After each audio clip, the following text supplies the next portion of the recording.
Hello everyone, welcome back to the next video. In this video I will show you how to display image text with for you to achieve knockout effect using background clip CSS. So here you can see that I have some text and on that I am overlaying an image. So first let's have a look at the code. So here I am created an application using Vite. You don't have to use Vite, you can create normal HTML and CSS file and that is fine as well. And given that I'm using Vite, I have taken the image inside the public folder over here. So this is the image I'm using, but you can use whatever image you feel like.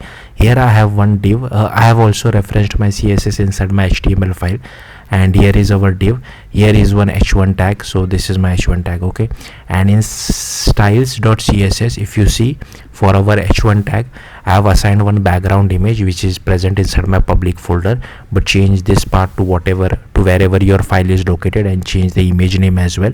Background size cover, background clip text, color is transparent. So these two are the important properties. Background clip should be text and color should be transparent. Text align is center, padding is 4em, font size is 5em. Now this is how you can achieve it. I will also show you the original image. So if I just uncomment this, here you can see this is the original image, but I have assigned some CSS to this.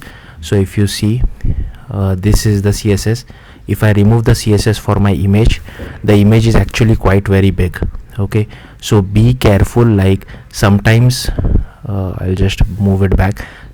Here you can see, so sometimes if the image is quite big, it might not overlap on your text, or it not achieve the knockout effect which we have over here.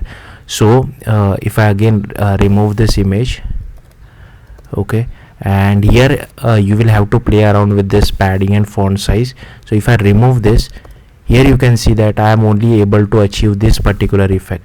So it depends how big your image is, where exactly you are placing the text on your image, and according to that it will render that part of the image on your text. So be careful with that.